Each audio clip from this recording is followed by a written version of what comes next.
أعوذ بالله السميع العليم من الشيطان الرجيم. بسم الله الرحمن الرحيم، والصلاة والسلام على سيدنا محمد وعلى آله وصحبه أجمعين. Welcome everybody for a new course. This is our first lesson, inshallah, in Al-Muqadimat al-Sanusiyah, introductions of Imam Sanusi. The book that we are going to be going through is the one in the screen now that you can see. It's called بصائر أزهرية على المواهب اللدنية الربانية في شرح المقدمات السنوسية. So it is basically explanation of the مقدمات السنوسية by Imam or Sheikh called al-Sarqasti. al-Sarqatsi. al-Sarqatsi. And this book specifically has been prepared and notated or annotated by Ustaz Dr. Jamal Farouk al-Daqqaq, Professor Jamal Farouk al-Daqqaq, who was head of one of the colleges in Al-Azhar, basically. He is very well known and one of the main figures nowadays, main scholars in Aqidah in Al-Azhar. And basically, inshallah, when we finish this, it's going to be with ijaza amma of narrating that text. Right. So let's go. First of all, I'd like you to get into the habit of reading the introductions of the book. They are very important, especially the introduction and preamble by the author himself. But not only that, also if there is like somebody who made tahqiq or preparation of the text or the manuscript, also you can go through that. It basically gives you a good idea about what you are going to be reading and studying. So we will start by the preamble by Al-Allama, by the Dr.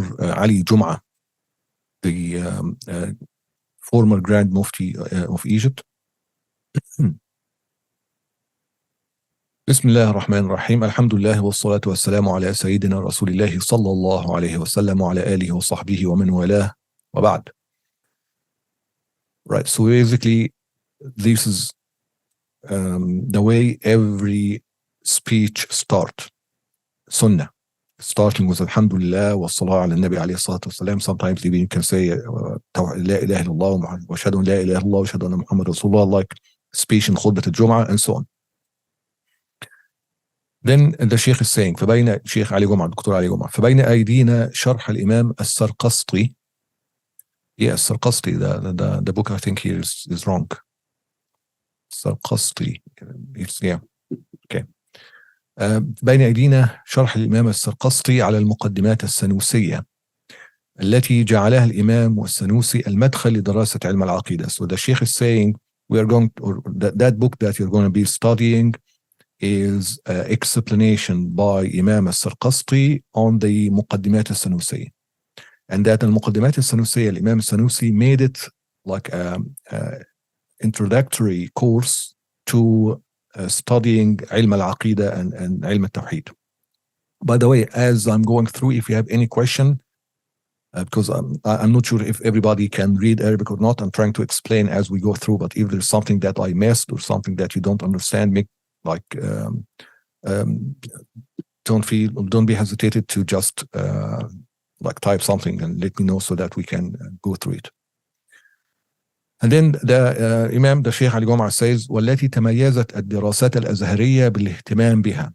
So basically, Al-Azhar curriculum has put this Aqidah, al-Muqaddimat specifically, as a main subject and a main book to be studied in Al-Azhar, تعليما وتدريبا للطلاب, so that a student can learn and can practice the way of understanding the best way of the proper way of understanding, and practice that which without it, والتي بدونها, because that way, the proper way of understanding, without that, we have seen how the understanding, or how the Yeah, sorry.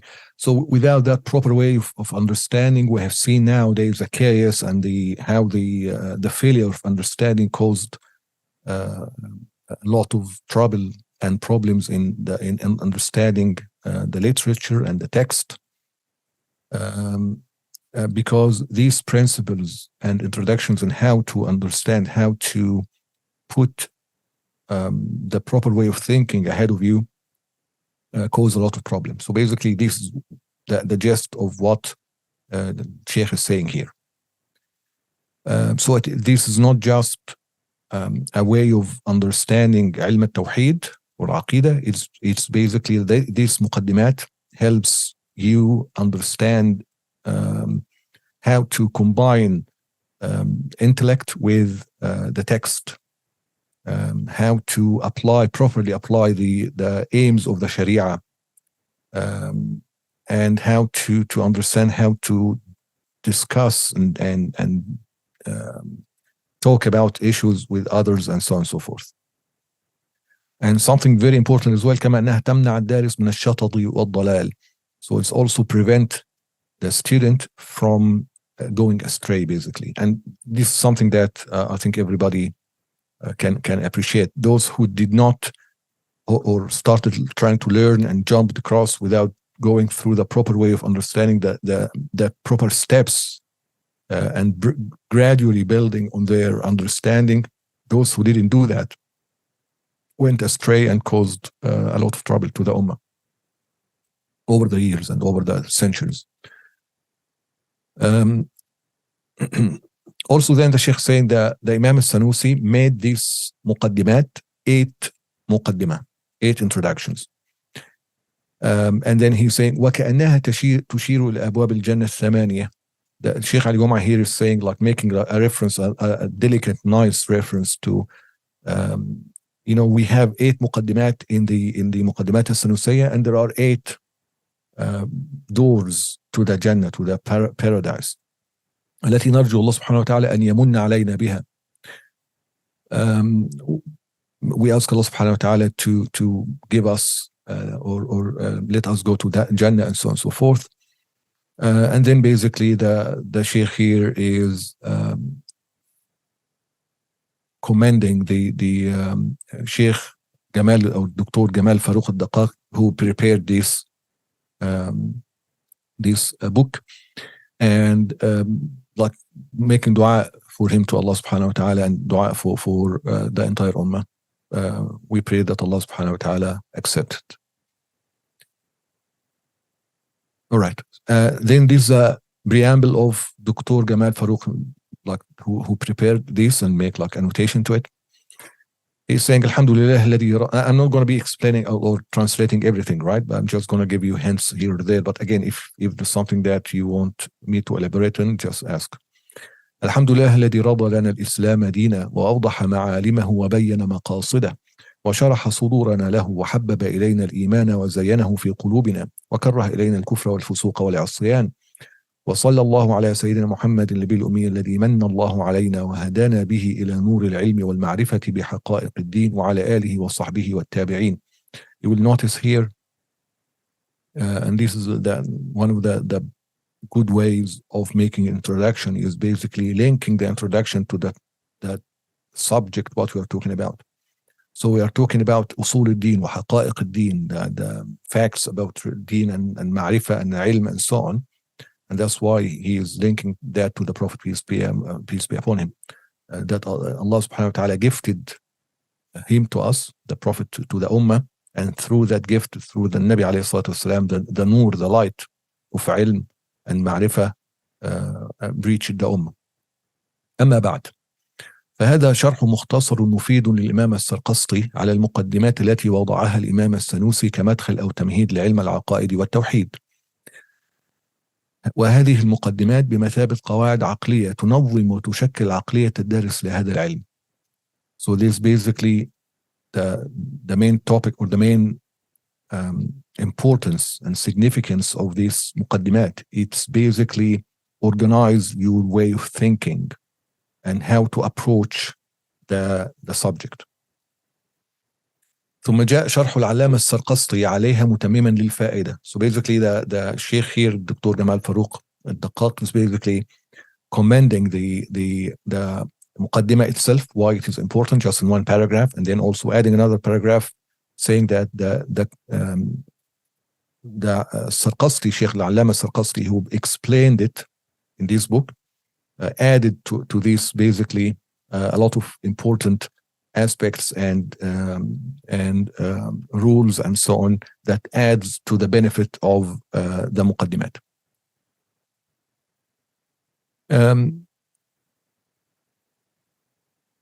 So basically وإن هذه المقدمات وشرحها المختصر بمثابة سياج وحصن ومفاتيح لفهم علم التوحيد. This is very important, and this is what we're talking about. This muqaddimat, if you apply it and if you really understand it, it will serve you as a fort against misunderstandings of ilm al-tawheed wal-aqaid, and it will allow you to accurately understand that the subject, and it will also remove any contradiction or any apparent contradictions between the alleged contradiction between aql wa naql, between mind, the intellect and rationale from one side, and the text or the scripture from other side, because this is, you'll appreciate, this is a common statement that those ignorants or those who didn't really learn properly keep saying. It is a shubha. It is something that keep mislead people by, that they are trying to invent and establish falsely a contradiction between using your intellect to understand the text and between the text and the scripture from the outside. They can say, okay, no, you cannot use your intellect to understand the scripture. This is something that basically is wrong.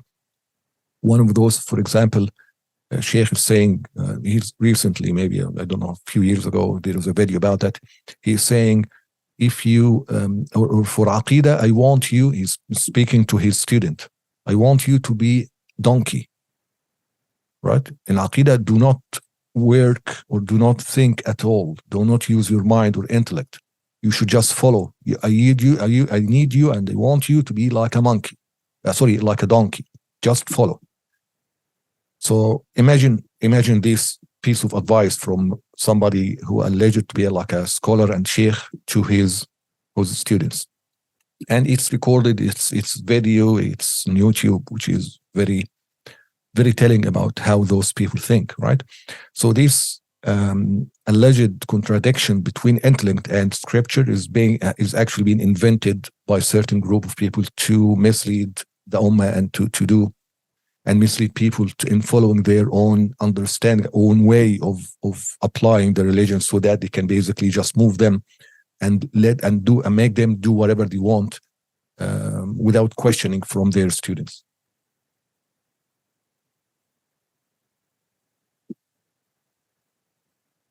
Which I think it's very telling, as I said, and makes you understand how come that some lunatics and crazy people will bomb themselves or kill civilians here or there, or like terrorists. How are they operating?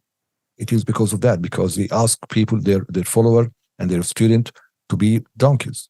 Just follow, don't understand the text with your intellect. You follow the text and you understand the text as I tell you. This ayah, it means whatever I tell you. Don't think. Take what I say. That's basically how these people operate. And this is why this muqaddimat is now important, because it will prevent that. It will basically be like it will fortify and reinforce your understanding. It will make those people like way of thinking, or it'll make you immune to that one way of thinking.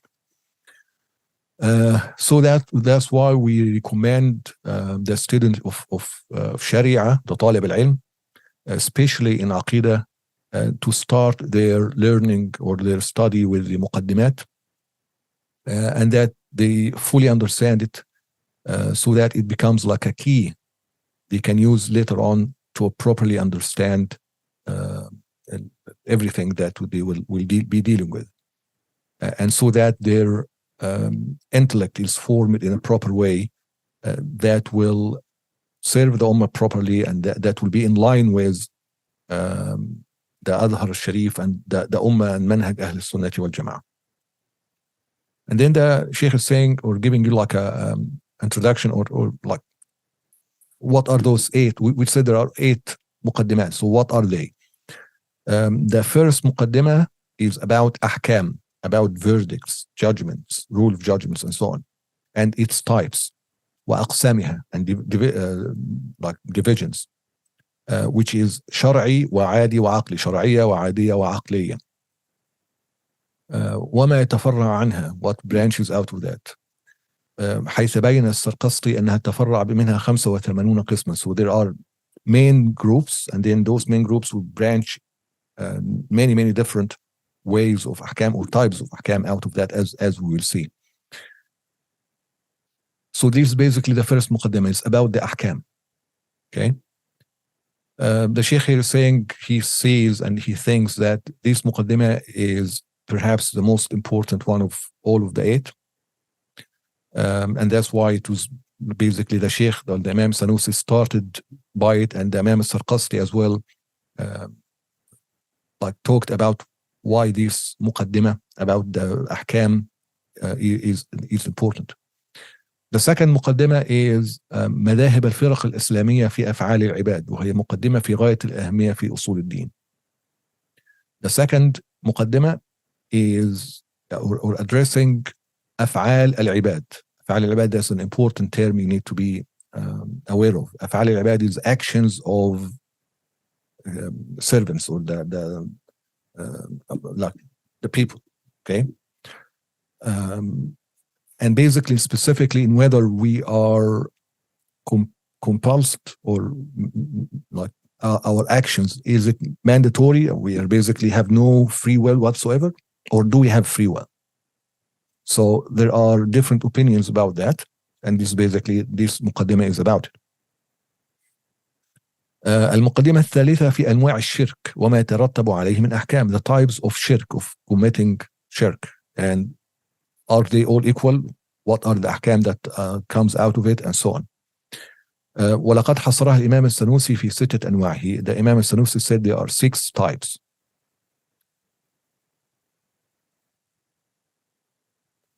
And basically the Sheikh is commending the mind of Imam al-Sanusi for basically compiling these types and talking about it, as we'll be talking about inshallah in more detail. And then the Sheikh also is basically giving you a very important paragraph here. That's why I'm telling you it is very important to read the preamble and introductions of the authors, because he is linking that to the division of Tawheed to 3 types: Tawheed Uluhiyya wa Rububiyyah wa Asma wa Sifat. So he's saying, if you compare that, what the Imam Sanusi said, which is like inductive, basically Imam Sanusi brought in all the type of shirk and compiled them in 6 defined types. So if you looked at those types and compare it with what that group, the Mubtadi'a group, who invented about dividing the Tawheed to the 3 types, you will realize that that type of taqsim, it is basically against mind, against intellect, and also against the text and scripture and the naql. And it wasn't known during the Salaf al-Ummah, and even like in the early phases of scholars or the Ummah. So this is very important. So you can see that, so far that we have the muqaddimah about ahkam, very important, about what is different between ahkam shar'iyya wa adiyya wa aqliyya. And those of you who already watched the al-Kharida will have like a very good understanding of this section. Al-Muqadimat al-Sanusiyah, the second, is about the free will. Do we have free will or not? The third muqaddimah is about anwa' shirk, and how this would basically allow you to understand the fallacy in the division of Tawheed to three types: Tawheed Uluhiyya وأسماء وصفات وربوبية. Then we move on to the مقدمة الرابعة أصول الكفر وأسبابه. What basically talking about kufr, what it is, and reasons for it, and the roots of it, and so on. And then the fifth is about what the al-mawjudat. And this is again another one, very important one, especially like lays the foundation when we talk later on about different types of or philosophies about the existence and so on and so forth. مقدمة السادسة, the sixth مقدمة, is about looking or considering the possible existence and how that basically leads to the affirming the existence of Allah subhanahu wa ta'ala. The seventh مقدمة is about some of the صفات, attributes of Allah subhanahu wa ta'ala. Again, those who had the kharida before will basically go through these مقدمات very quickly. المقدمة الثامنة is about the messengers and their attributes and so on. I can hear some feedback in the sound. Do you still hear me well, or suddenly there is like some feedbacks coming? I don't know where it came from.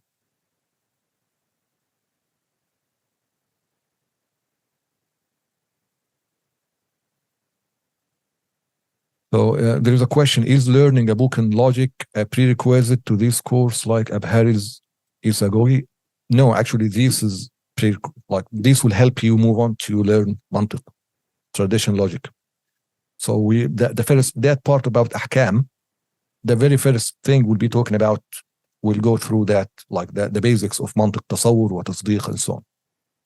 Just to certain limit that allows you just to have a foundation, but then going to Al-Azhari's book and other logic like the Sulam and so on comes after that.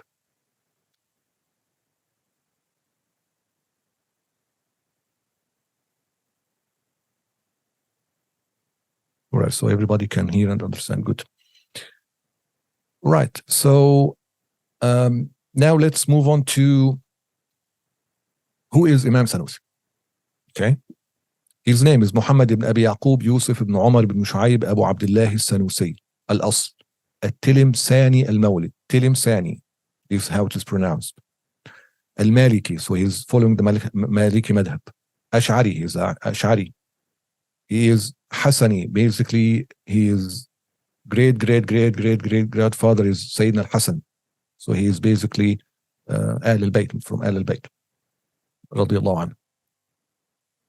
He is also Sufi, okay, followed the Sufiya way and took the Sufiya tariq and so on and so on.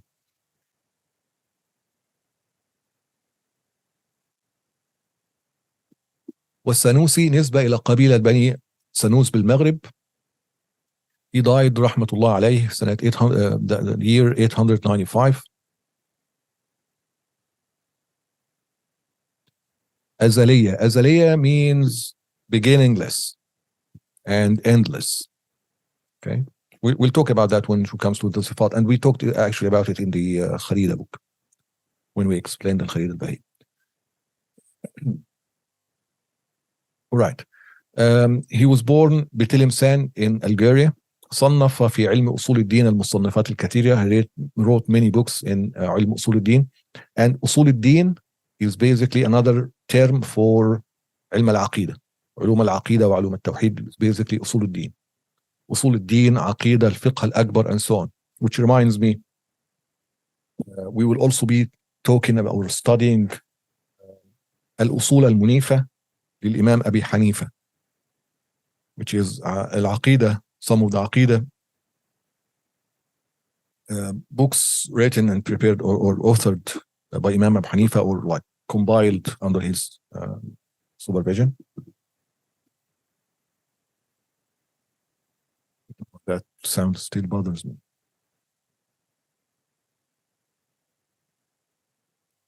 Anyway. So basically, Imam al-Sanusi wrote in Ilm Usul al-Din many books, and basically it was like he wrote on a lot of things, a lot of other subjects, as we will see, even in Tibb, in medicine. So he explained some books of Ibn Sina and Qira'at, Shatibiyya, for example. But Ilm Usul al-Din wal-Aqidah was his main topic, or the subject that he spent most of his time writing about and teaching and so on. This statement is being said by Imam al-Sanusi, and narrated through his student Al-Malali. One of his main students said this statement, like the Sheikh said so and so. And what he said, the Imam said, إنه ليس ثم علم من العلوم الظاهرة يورث المعرفة بالله تعالى والخشية منه والمراقبة إلا علم التوحيد. So علم التوحيد, علم العقيدة, علم أصول الدين, the only subject, the only topic from العلوم الظاهرة. العلوم الظاهرة المقصود, the mean by it like fiqh, hadith, and so on. So the Imam is saying, out of those علوم, the only one that basically teaches you most al-ma'rifah billah, to be well known of Allah subhanahu wa ta'ala, and fear of God, and being observant of Allah subhanahu wa ta'ala, is ilm al-tawheed. And through that ilm يفتح الله له أي لعبده. So through that ilm the servant will get فهم سائر العلوم كلها, the understanding of all other علوم. وعلى قدر معرفته به يزداد خوفه. The more he knows about this ilm, the more he fears Allah subhanahu wa ta'ala. And the more he fears Allah subhanahu wa ta'ala, the more he gets closer to Allah subhanahu wa ta'ala.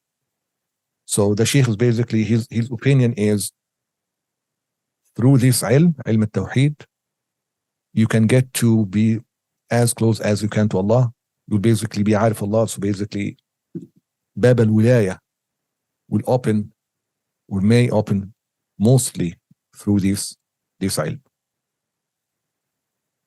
Now, he wrote a lot of books. He started actually by Al-Aqidah al-Kubra, and then he explained it, and it was like, we may get time to go through it inshallah, but very complicated and so on and so forth. So he also after that wrote Al-Wusta, like a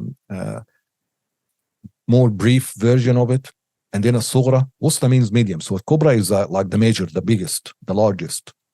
And then he summarized it in Al-Wusta. Then Al-Sughra, the little or the small. And then Sughra, little of the little or smaller of the smaller. And then Al-Muqadimat. Muqadimat is what we are talking about now. And Sughra is also known as al-Barahin, which is a very, very important book, which we need and have to go through inshallah after we finish this course. Also he had شروح في المنطق, in علم المنطق. As we said, we have like أرجوزة ابن سينا في الطب, الشاطبية, وله شروح in الفقه as well. فرائد is part of fiqh. وله مؤلفات في التصوف كثيرا, in علم التصوف, and so on. وكان رضي الله عنه من أكابر الأولياء. He was wali, one of the great أولياء, والعارفين بالله. And in his Aqidah Wusta, he outlined the conditions of wilaya. Who is a wali, the proper wali, and how you know if he is a wali or not. So he said there are 4 conditions. The first, أن يكون عارفا بأصول الدين حتى يفرق بين الخلق والخالق وبين النبي والمدعي. He has to know أصول الدين, علم التوحيد, so that he can distinguish between Allah subhanahu wa ta'ala and his creations. وبين النبي والمدعي, and between the true prophet and the false and the fake prophets and the mudda'i basically. Somebody is asking علم الاسترلاب what it is. It's something related to علم الفلك, the Islamic falak and so on. What jihad, and so it's more of a physical kind of علوم. So basically you can see that he was like, he acquired a lot of علوم, not just علوم شرعية only and so on. He basically was like a great scholar, جامع للعلوم and so on. Okay, so let's continue with the conditions. So the first condition is he knows the علم التوحيد so that he can distinguish between خلق والخالق, because a lot of people has fallen in that trap.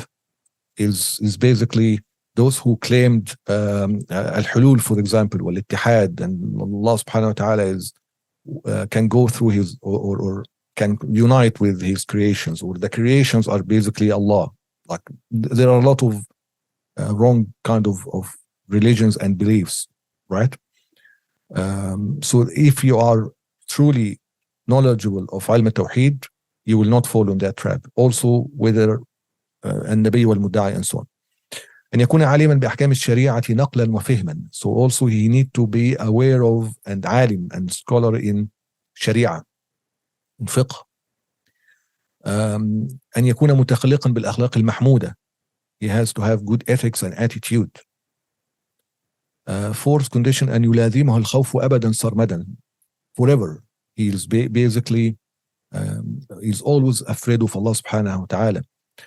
And ولا يجد لطمأنينة النفس سبيلا. He doesn't find a way to not be afraid, because he doesn't know, he will never know whether he is in al-Jannah or not until the end of it. So he cannot rest, right? He's always restless about what is his destiny gonna be, and he's always afraid of Allah subhanahu wa ta'ala and so on. And in this, one of the, we said he was a great wali and one of the akabir al-awliya. He actually had a lot of karamat, and one of his karamat is there was one of his students, one of the people, he was carrying meat. Okay, he just bought from the butcher shop, and then the prayer started, and the Imam Sanusi is the Imam. The prayer started. That man was very careful or very keen in catching the prayer from the first rak'ah, so he didn't have time to put aside that meat. So he went to the prayer carrying that meat, and after the prayer is finished, he went back to his home, gave the meat to his wife to cook, and the meat will never cook. It will stay raw, no matter how much they put it on over the stove or over the fire. It will not cook. It will still be raw. So that man went to the Imam and said, "Okay, that situation happened to me. What's happening? I'm very afraid now. What's going on?" So the Imam said, "All right, I see that, or I suspect that you prayed behind me in one of my prayer, carrying that meat, right?" He said, "Yes, that's exactly what happened." How did he know? The Imam said, "Okay, I'll tell you, but don't tell anybody until I die." What is it? The Imam says, "I pray to Allah subhanahu wa ta'ala that anybody prays behind me, Allah subhanahu wa ta'ala will forbid his meat, will be forbidden. Everything that after me in prayer will be forbidden from hellfire. And I can only see that this piece of meat that you were carrying, Allah subhanahu wa ta'ala istajab to my dua, and basically it will not be cooked." So that is one of his karamat. About always being afraid, this was a feature in this Imam, very clear feature, and one of the reasons is as he actually told his students, because his students asked him once, why you are like always, or specifically in that day, he was very, very afraid and upset and so on.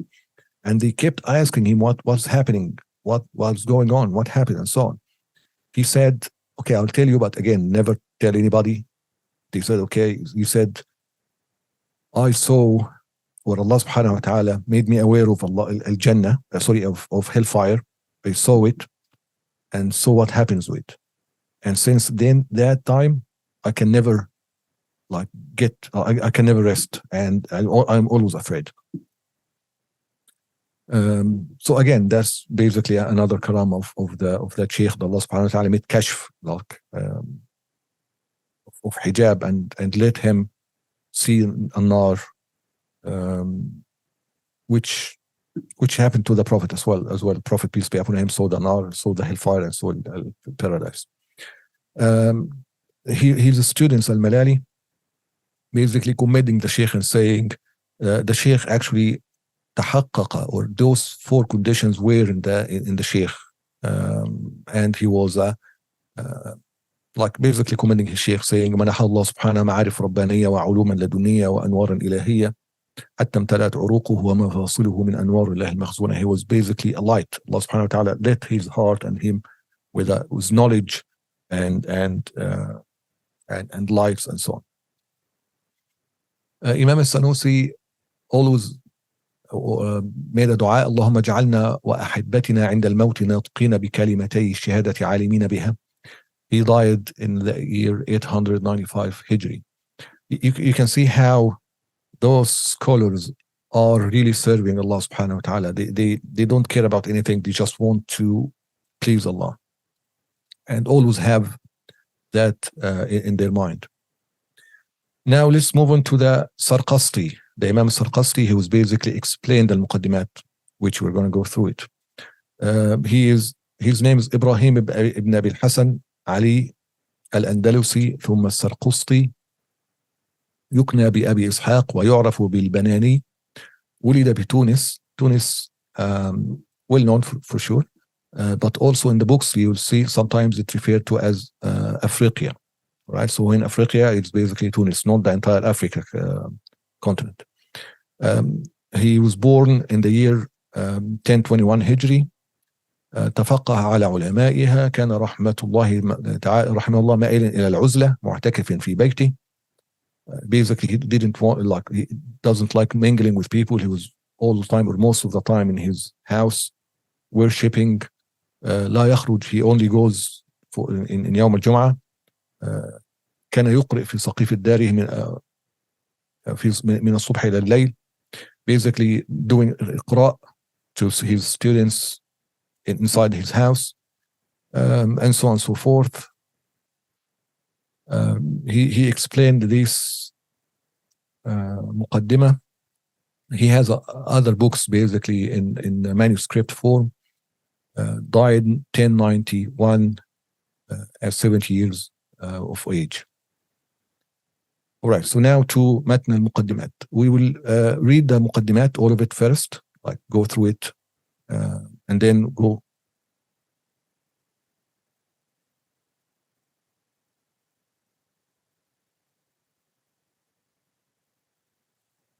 Right, question: is true that Imam Sanusi followed the way of Imam Juwayni in Ilm al-Kalam? What is the way of Imam Juwayni in Ilm al-Kalam? I'm not sure that's accurate. There is no Imam that followed specifically a certain way of Imam, but Imam Sanusi, like at his time, Ilm al-Kalam took a turn into more of philosophical way, and Imam Sanusi wanted to bring that back to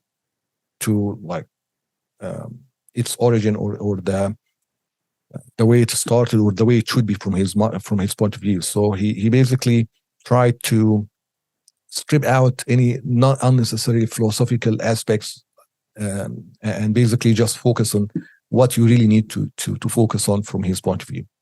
So this is the way that Imam Sanusi approached his aqaid. So you can see there are different schools within of thinking about how how to explain or approach the issues in Ilm al-Kalam. You can approach it in a very philosophical way or in a less philosophical way, and these basically the different schools. Okay. All right, so Imam al-Sanusi is saying, Bismillah ar-Rahman ar-Rahim, sallallahu alayhi wa sallam, Muhammad wa alihi wa sahbihi wa sallam, قال الشيخ الإمام العالم العلامة المحقق أبو عبد الله محمد السنوسي الحسني رحمه الله تعالى ورضي عنه آمين. الحمد لله. الحكم إثبات أمر أو نفيه. الحكم, as we said, which is basically like, if you want to translate it like verdict or making judgment or anything like that. But let's be let's try to use more and more the Arabic words. Okay, so al-hukm, when I say hukm, now you know what I'm talking about, the verdict, the ruling of something and so on. What is it? He's saying it's إثبات أمر أو نفيه. إثبات أمر لأمر أو نفيه عنه, if you want to say longer. So affirming something or negating it. This is a hukm. This is what meant by hukm, right? So if, for example, you are sitting now and you are making a hukm that you are listening or you are hearing my voice, that is a hukm. You know what is voice, you know what is hearing, right? Linking these together and affirming something and making verdict about it in your mind, that's basically al-hukm. Okay? وينقسم إلى 3 أقسام. There are 3 types. شرعي, like from a legislation point of view or a sharia point of view. عادي, normal or customarily. وعقلي, intellectually or rational. Okay, these are the 3 types. فالشرعي, the type of the شرعي is basically هو خطاب الله تعالى المتعلق بأفعال المكلفين بالطلب أو الإباحة أو الوضع لهما. What does that mean? It is the خطاب الله, the addressing of Allah subhanahu wa ta'ala to the servant, to the عباد المكلفين, those who have taklif, who have responsibility, who basically like الإنس والجن, basically الثقلين. Okay, in relation to طلب, asking something like to do or not to do, or إباحة أو الإباحة, or making something allowed, permissible. أو الوضع لهما. الوضع لهما is basically like setting something to those, either الطلب أو الإباحة, setting like a prerequisite to it. We're going to talk about what is wada and what are the type of wada, just coming shortly. Okay, so this is basically a shari. Al-hukm al-shari is addressing Allah, the address of Allah subhanahu wa ta'ala to his servants, addressing the addressing of Allah to his servant in relation to the issues related to asking or orders or instructions, or something that is permissible, or setting something a prerequisite to either this or that. All right, it's going to be like explained when we talk about al-wada. ويدخل في الطلب 4 أشياء. The طلب here, that one, there are four things that comes under it. إيجاب, mandatory. ندب, which is like preferable. تحريم, forbidden. كراهة, can I do that? Yeah, that's better. كراهة is basically something that is makruh, not liked, and so on.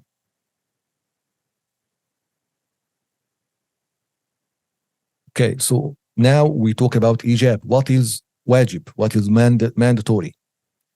By the way, this is from not from the Hanafi point of view. Okay, so Hanafi point of view will have a little bit of difference about what is hukm and so on. But for usul al-fiqh, that's topic in usul al-fiqh. Anyway, فالإيجاب طلب الفعل طلبا جازما.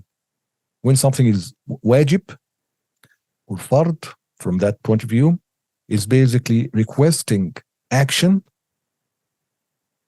with affirmation. So if there is an action is being requested or asked from a mukallaf, from someone, or a human being or a jinn, to do something, and that request is affirmed, then this is basically wajib. Like what? Like iman billahi wa rusuli. That is wajib. وقواعد الإسلام الخمس, or the pillars of the Islam, that is wajib. شهادة أن لا إله إلا الله وأن محمد رسول الله, إقام الصلاة, إيتاء الزكاة, صوم رمضان, حج البيت.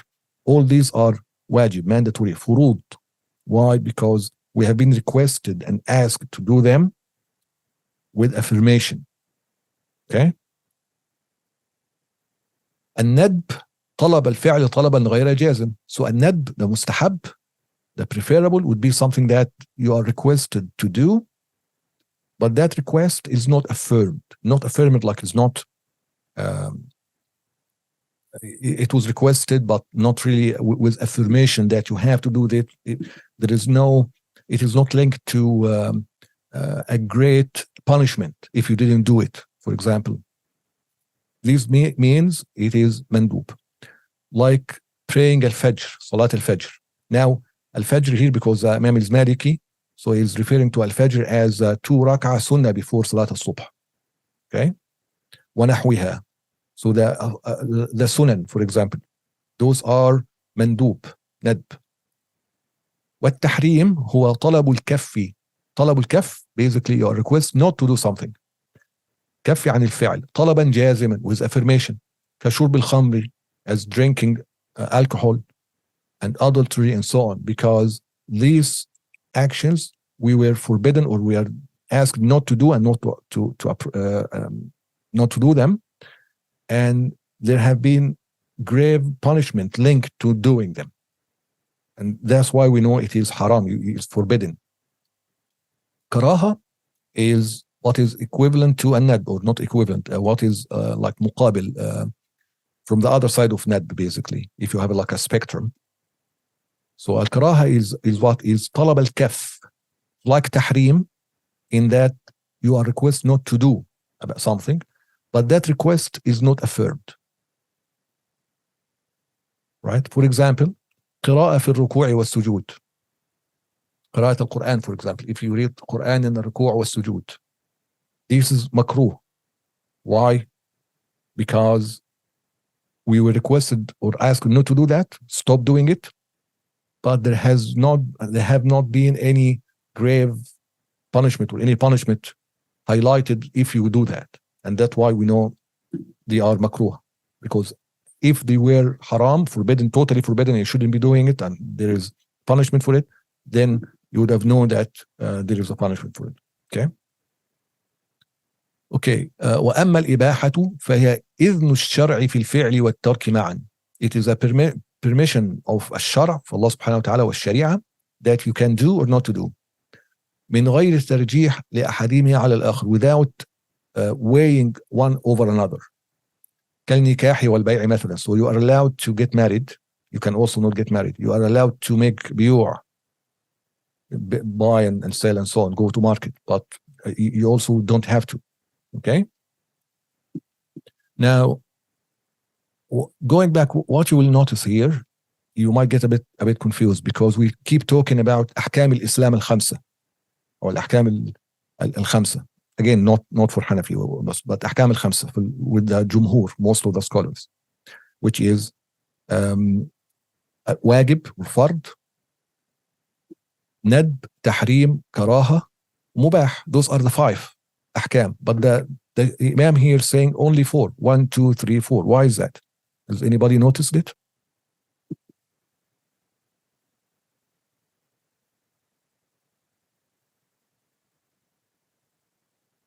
Anybody notice that?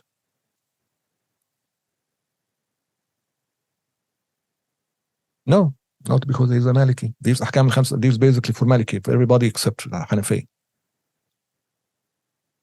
Because he's talking about a talab.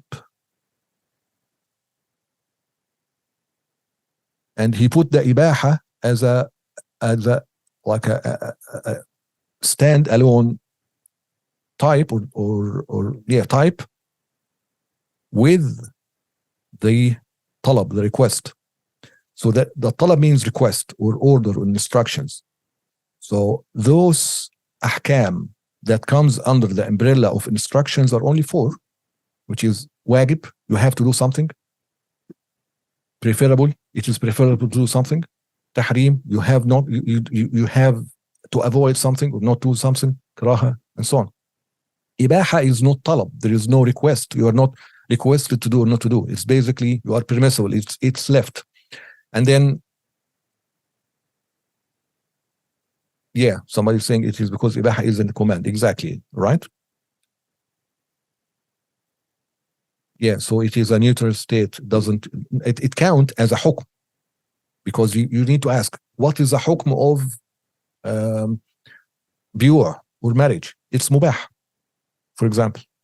Of course, marriage may go through a lot of, like, it depends on the situation. Sometimes it may be haram, it may be so and so, but it could be mubah, right? Like it could be haram, for example, if you are going to marry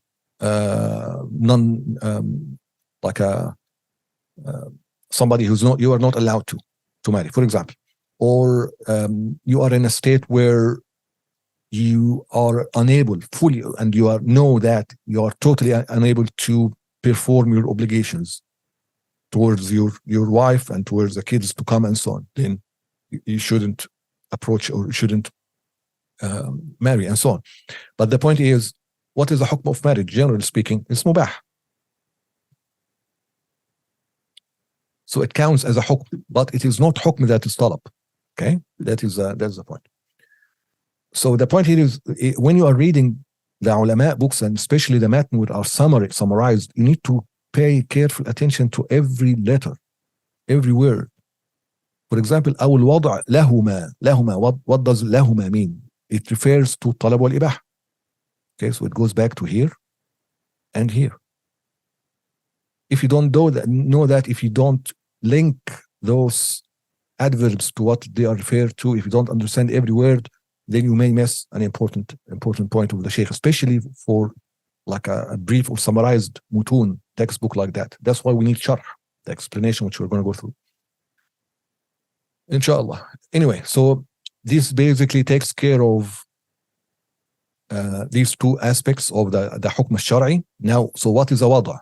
The wada' is nasb al-shari' amara. So the shari', Allah subhanahu wa ta'ala, or al-shari' also can be referred to the Prophet, because he is the responsible person or messenger that been sent to God by God to establish the Sharia as God wants and order.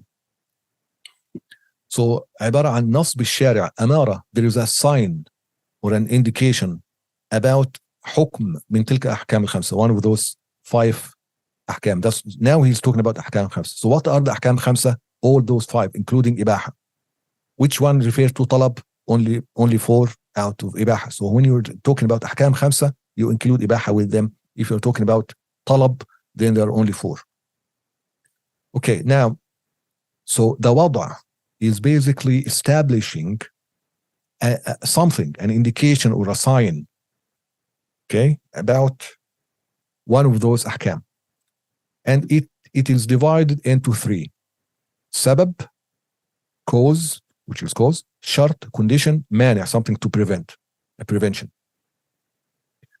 So فالسبب ما يلزم من وجوده الوجود ومن عدمه العدم لذاته كزوال الشمس لوجوب الظهر. Now it's gonna come clear when we give some examples.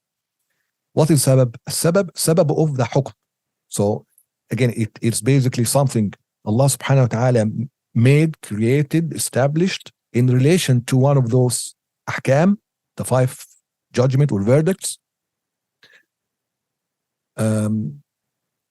Like for example, and it divided to three sections or 3 things.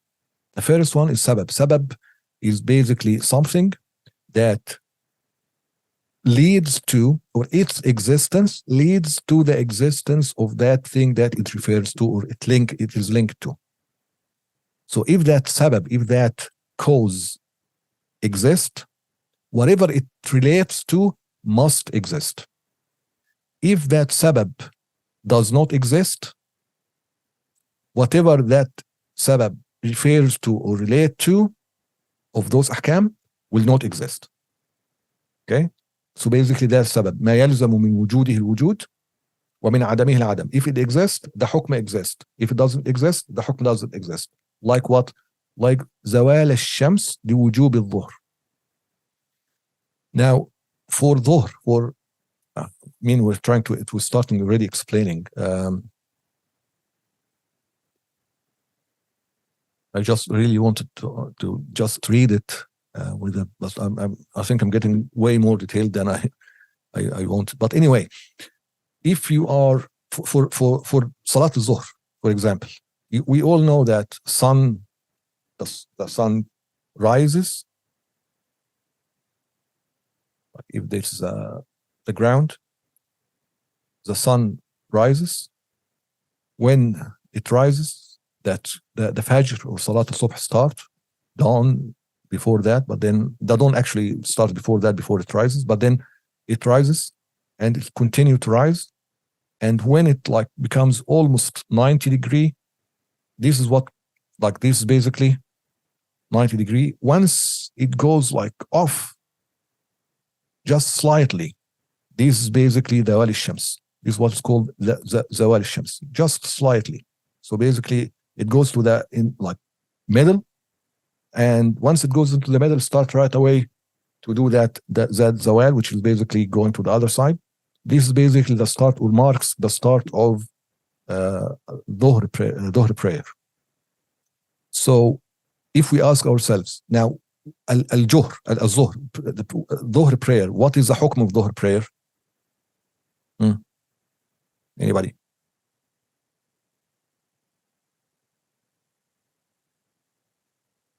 What is the hukm of Salat al-Dhuhr? Fard, which means wajib. So it's basically ijab, wajib. Fard, wajib, for Maliki, Shafi'i, and Hanbali, it is the same thing. Hanafi, we have fard and wajib are different. But anyway, that's a different story. So basically, it is a fard or wajib. So when it becomes wajib, or that is a hukm. But is it wajib anytime? Do you have to pray dhuhr? It becomes wajib.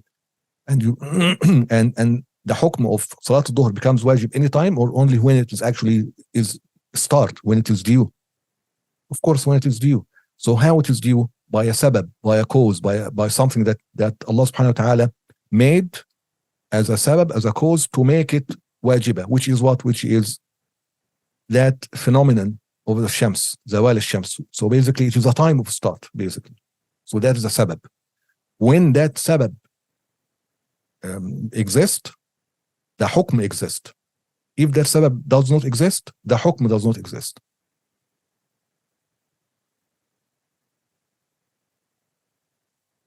Sabab is basically circumstances when the hukm becomes a fard. If it relates to fard, yes.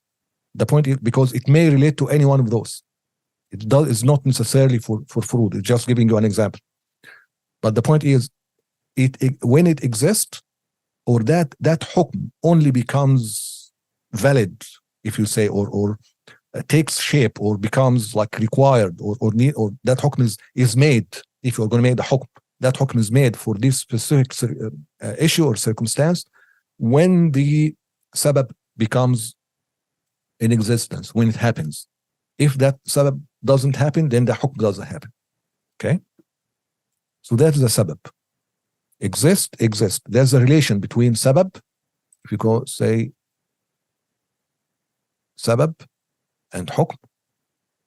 If this exists, hukm exists. If it doesn't, hukm doesn't. Okay? That's basically. All right. So what about the shart, the condition? الشرط ما يلزم من عدمه العدم ولا يلزم من وجوده وجود ولا عدم لذاته. What that means? It means if that condition or like doesn't exist, if it didn't happen, then the hukm will have to be, or the hukm also will not happen. Okay. However, if the condition happens or exists, then the hukm may or may not exist. Okay?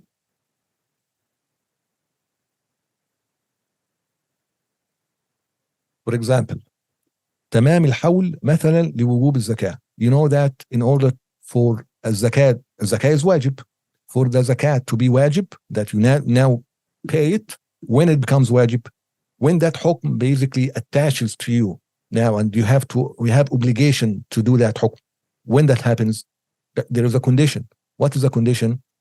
That a complete year occur or happens to the money that you are saving, so that you are now have obligation, or like your obligation is now to pay the zakat. So there's a condition. If you have money like saving, and you are only have been saving it for 2 months, then do you have to pay? No. Okay. I'll give you maybe clearer example. Prayer. You need to have wudu to pray. Okay. Can you pray without wudu? You can't. Right. So there is a condition for prayer that you need to make wudu in order to pray. But if you have wudu, do you have to pray? No, you can have wudu and just say not praying until the prayer time comes, and then go up and do the prayer, right? So that becomes a shart. So the difference between sabab and shart is sabab is basically linked to the hukm in both its existence and its non-existence. Shart only applies or that like becomes apparent when it doesn't exist. You cannot do something without its condition, right? But if the condition is there, if you apply the condition, or if you've done something that is a condition for something else, you don't have to do that something else. Okay? Al-Mani', prevention, is basically ما يلزم من وجوده العدم, is like the mirror of shart. ما يلزم من وجوده العدم. If it exists, because it is a prevention, if it happens, then it causes that hukm to cease from happening or becoming like applicable or valid. And if it doesn't exist, it does nothing necessarily it becomes built on that, whether wujud or not. For example, hayd l'wujub as-salah. For a woman who has period, she cannot pray. So there's a mani', there's a prevention. Existence of that mani' prevented her from prayer. So existence, mana'id, prevented. Now, if there is no period, does that necessarily leads to a hukm that she can pray or can't pray? No, because it depends on the whether the prayer is due or not, and so on and so forth. So the hayd in itself doesn't mean anything by itself, right? So all those three things are basically what is referred to as wada. Okay? So all that is basically hukm shar'i now. All that is hukm shar'i. أما الحكم العادي وإثبات الربط بين أمر وأمر. Before moving on, is there any question? And is anybody happy for us to continue, or is that too much and you want to continue next time?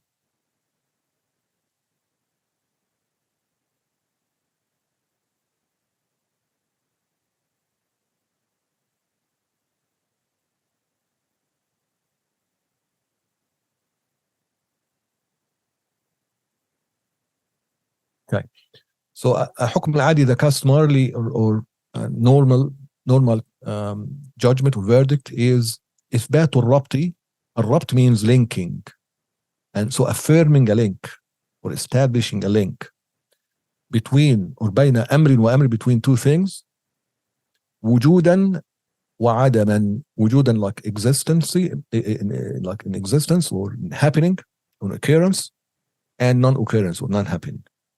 بواسطة التكرر, because it happens a lot.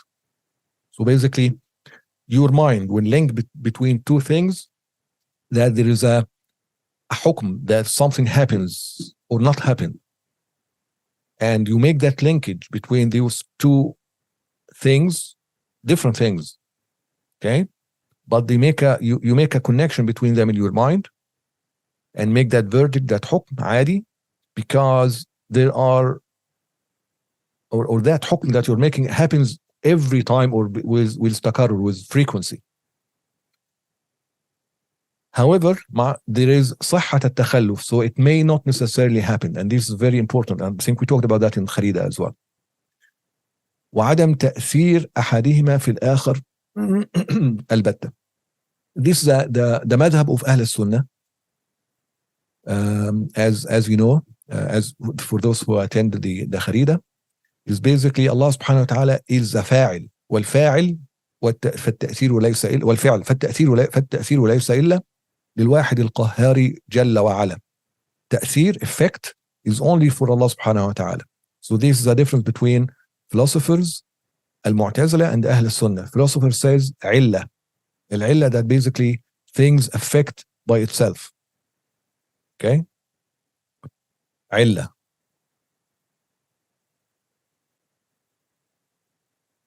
Mu'tazila said القوة المودعة.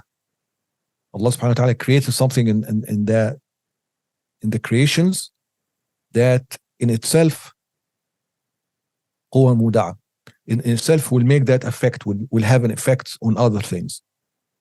We in Ahl Sunnah say no, Allah subhanahu wa ta'ala is a fa'il على الحقيقة. He is a true effector and true effector.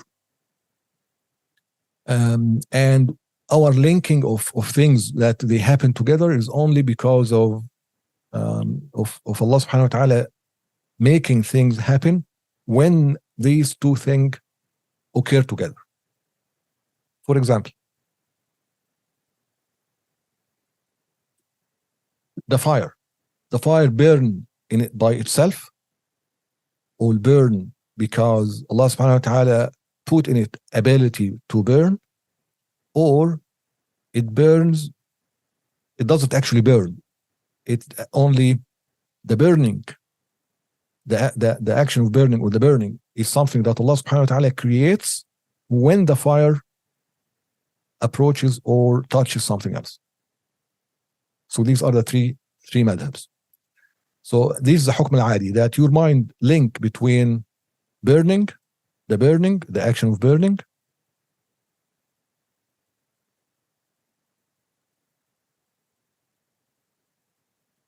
and the fire.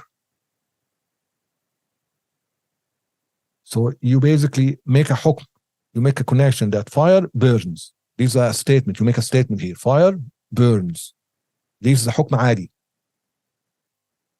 Is it possible from Ahl Sunnah wal Jama'ah point of view that fire don't burn? Yes, of course. What happened with Ibrahim alayhi wa nabiyina salatu wasalam, when his people throw him in the fire, Allah subhanahu wa ta'ala ordered the fire, okay, no burning. So Allah subhanahu wa ta'ala did not create burning at that time. So basically that is صحة التخلف. Takhalluf means that rule, that hukm may not happen. It may happen. The non-happening of that hukm may happen. For philosophers say no, that cannot happen. The fire will burn no matter what. Mu'tazila will say, yeah, there is a quwwa muda'a in fire, it burns, but Allah subhanahu wa ta'ala can stop it from burning. Okay? So that is the hukm al-adi. Al-ada. The ada tahkum. You basically see a lot of things happen, you take a medicine, you basically become well. You eat, you are no longer hungry. You drink, you are no longer thirsty. So basically that's hukm adi. Eating makes you full. Drinking makes you not thirsty. There's a hukm. What type of that hukm? Is it shar'i? No, there is nothing there to say, okay, it is a fard that eating will make you become full, or that has nothing to do with ahkam al-shar'i. What it is hukm adi. Why? Because it's aada, the normalcy, basically. The customarily things that you are accustomed to in this world. Right, and there are 4 types of that hukm. ربط وجود بوجود, linking something exists with something else. كربط وجود الشبع بوجود الأكل, that you are full, you are making a link between becoming full with eating. You are no longer hungry. Become full means you are no longer hungry. So you make a linkage here. Food exists, then fullness exists. That is ربط. That's a حكم شرعي. Sorry, حكم عادي. The second type is ربط عدم بعدم. So basically, you make a linkage between عدم الشبع بعدم الأكل. No food, then hunger. That's a حكم. Can this حكم cease from happening? Any of these? Yes. Can somebody give me an example?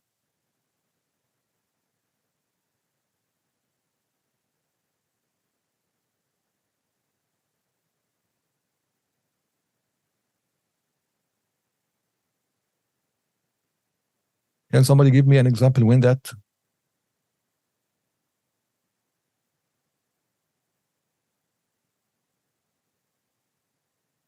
Doesn't come to mind. Right. So, like for the Prophet, peace be upon him, when he was like fasting for several days, and then the Sahaba tried to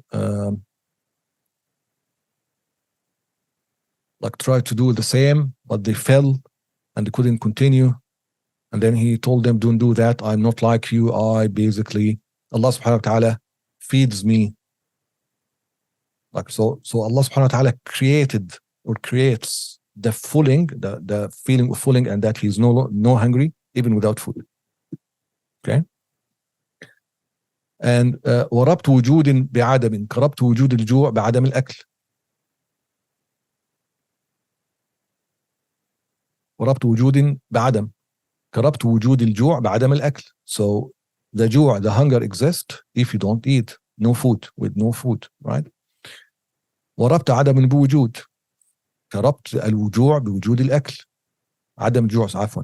So basically not being hungry with food existence, right? So I think it's clear. Yeah, let's continue the أحكام so that we are done with it. وأما الحكم العقلي فهو إثبات أمر أو نفيه من غير توقف على تكرر ولا وضع واضع.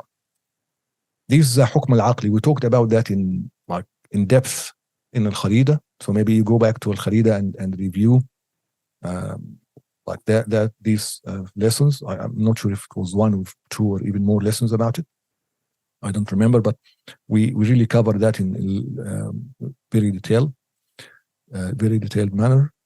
And it's basically making that حكم, which is إثبات أمر أو نفي, which is a حكم, without dependency on that thing happening before many times or not, and without dependency whether it was made this way. So أحكام العقل is not something that is made.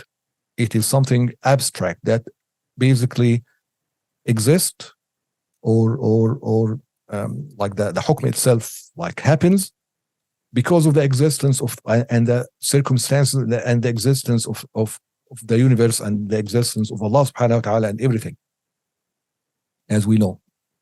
So it's something that is a result of that, of all of that. It is not something that is being created. So Allah subhanahu wa ta'ala did not create أحكام العقل like واجب استحالة وجواز in themselves. They are actually a secondary thing, is byproducts, if you say, or they're not even products, but they are abstract ahkam and verdicts that are relations to the nature of existence and the existence of Allah subhanahu wa ta'ala that leads to those ahkam has to happen. Okay. الواجب ما لا يتصور في العقل عدمه. الحكم العقلي الواجب, you cannot imagine it not happening. It has to happen. It has to happen.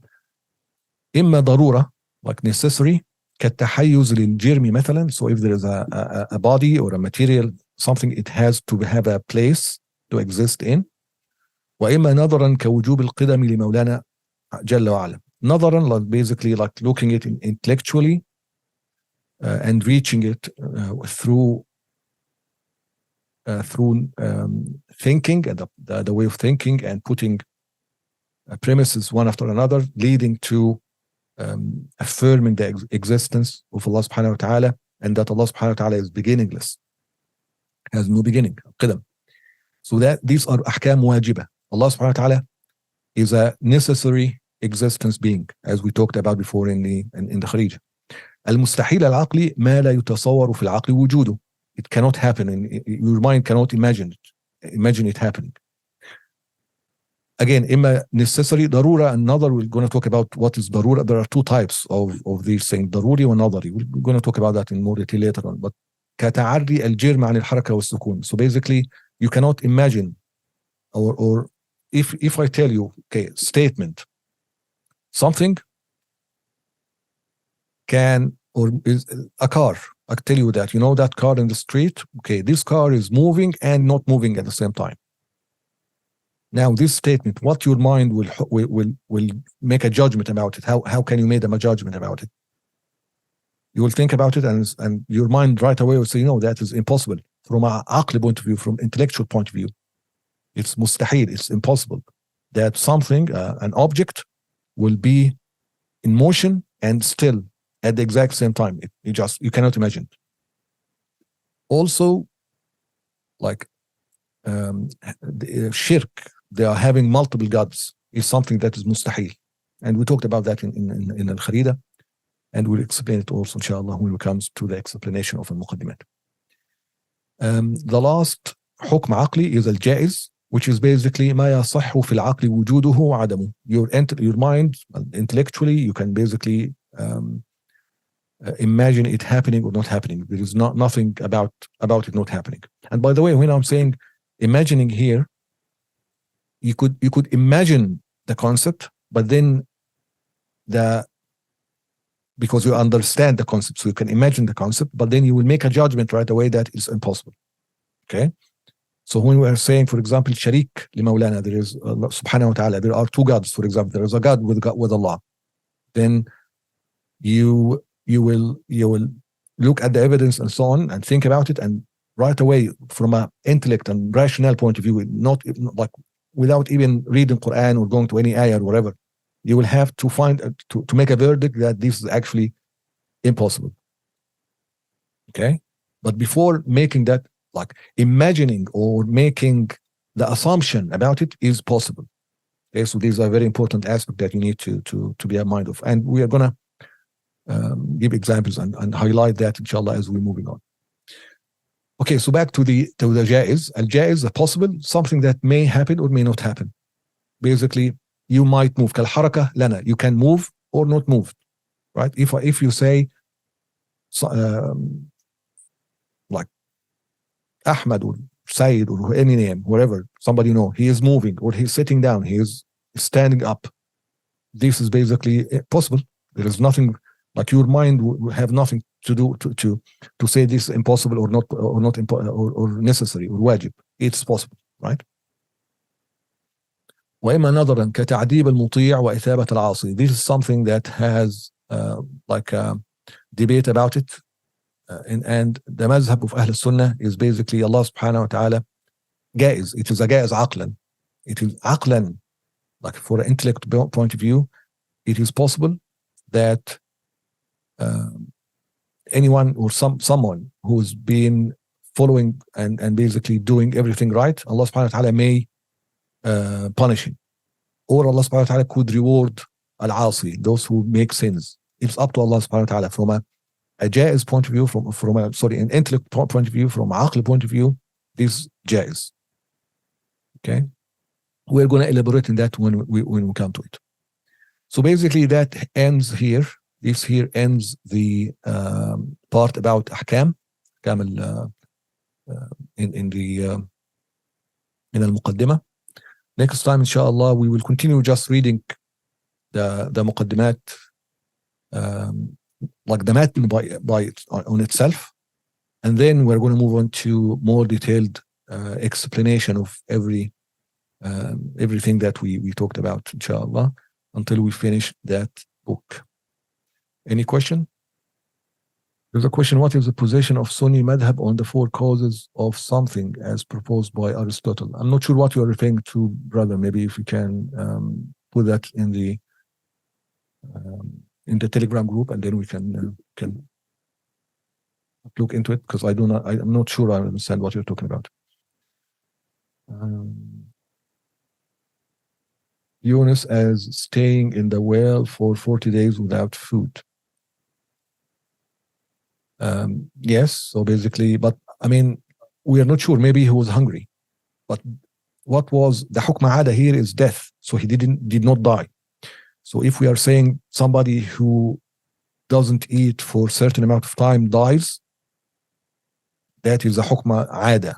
If it happened that Sayyidina Yunus stayed in the well for longer than that period, and as a hukm of ada, he was supposed, or who should have died, but he didn't, then yeah, that would be a good example. But like, I'm not sure if, I think we're talking about like being full with the existence of food, and being hungry with non-existence of food, and so on. And maybe Sayyidina Yunus felt hunger. We don't know. Or I don't know. I don't remember reading anything about it. Allah created. Okay, so that's basically it. When is the next time, inshallah? And we'll try to make it weekly, so we'll see which text will be the more beneficial, the commentary of Imam Bajuri in al-Barahin, or the commentary of Imam Sanusi in al-Barahin. Well, both texts are very useful.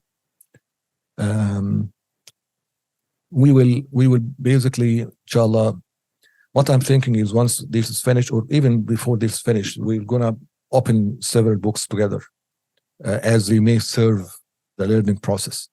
So maybe a few sessions here, we may start Al-Usul al-Munifa al-Imam Abi Hanifa, which gives a little bit of more, or some Maturidi